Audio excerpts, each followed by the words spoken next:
The yellow across basically pays homage to the yellow of the actual card. I love the fighter pilot. I believe this is now the very first sort of parallel of a base card we have. And when you think about the Mariners in the 90s, who was our captain of the ship?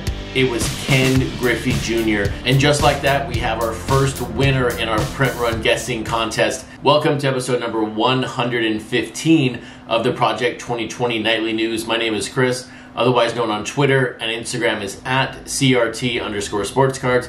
And my website is where you want to visit for everything related to Project 2020. And congrats to Ryan Fitzpatrick, whose guess on the Ricky Anderson by Fucci was just 10 off from the number. The print run number on that Ricky Anderson was 2,584, and Ryan correctly predicted 2,594. So congratulations, great job with that one. And I really hope that you and everyone else have already submitted their guesses for the cards from yesterday, as both of those are up for the same contest. And so while our contest is fun, and I'm very, very happy to see Ryan win the very first card, another contest going on right now is with Topps and their complete inability to properly market and price the artist prints from the other day. If you remember back a couple days ago, they released the artist prints. They're out of 99, they're signed by the artist, and they're $3.99.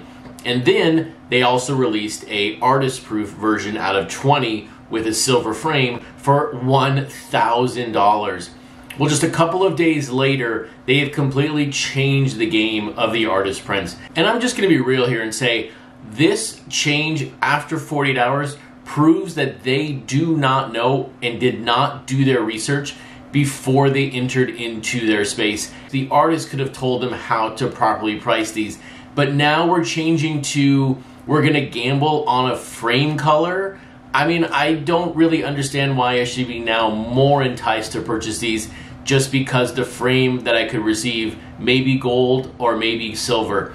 I just think it's a joke all of a sudden now that they've changed 2 days later. What they should have done is kept the tiers the same, but dropped the artist prints to $200 signed, make the silver $400, and then include the gold 1 of 1 with something. Or include the gold 1 of 1 as a bonus. But what do I know? I'm just a guy with a camera. I don't work for Topps. They must have some internal metrics that say $400 is that price point. I don't think it is, because I think at the end of the day, the goal is to sell these and not have these available on the website for days and to maybe sell one. So if these were $200, I'm a big time player in this market. I would like to own a couple of $200 a piece, but at $400, I am out. But where I do want to be in at the moment is with the Gregory Siff Mike Trout, and not the base card. There's over 8,000. That's a very, very stout number, and I'm elated to see that card print over 8,000.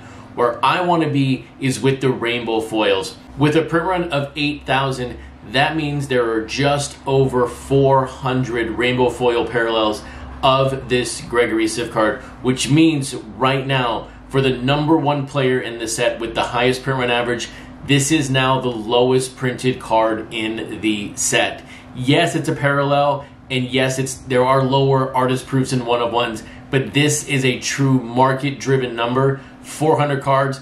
I can only imagine what these are going to sell for on the secondary market. I think these are going to go bananas.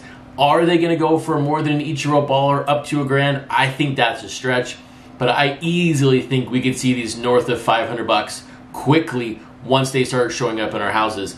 And speaking about selling quickly, here is another card that's going to sell very, very well today, and this is because it's from the number one artist in the set, Ben Baller, with his Nolan Ryan. And you guys know sort of my lack of affection for Ben Baller cards. I think at the end of the day, his set overall, to me, is not that cohesive. So maybe that's why I don't like it. I'm just struggling overall with his cards.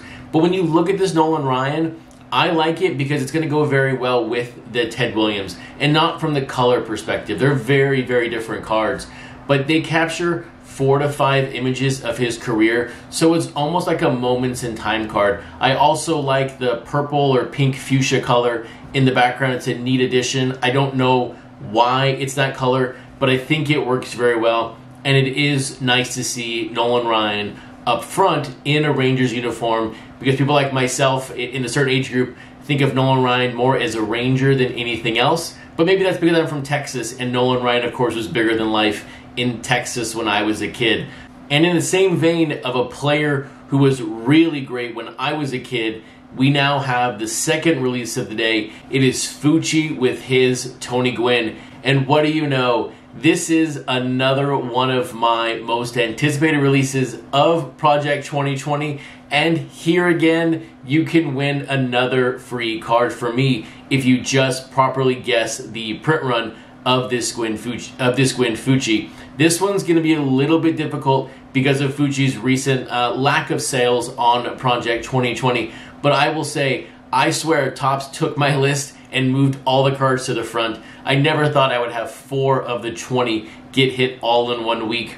And you might be asking, why would Tony Gwynn by Fucci be one of my most anticipated releases? And it's very simple. You just never know what you're going to get with the Fucci card. From the Chupacabra to now the Coronado Bridge in San Diego with this Tony Gwynn. And the Coronado Bridge is in pink. So who knows what you're going to get with Fucci. This is another fun, light-hearted card from Fucci. And of course, there is no face. So if you're a Fucci fan, you are going to really like this card. I am, though, still quite amazed of how his sales have sort of fallen off in the real back half of Project 2020. When you look at an artist who is fun and whimsical in a sense, and cards can bring a smile to your face, this is what Fucci does. And so this is a really cool card, and I'm really, really happy to see it this week, along with 3 other cards that I've been looking forward to for a very, very long time. With that, have an excellent evening. Good luck guessing the print runs, and I'll see you back on Friday for episode number 116 of the Project 2020 Nightly News.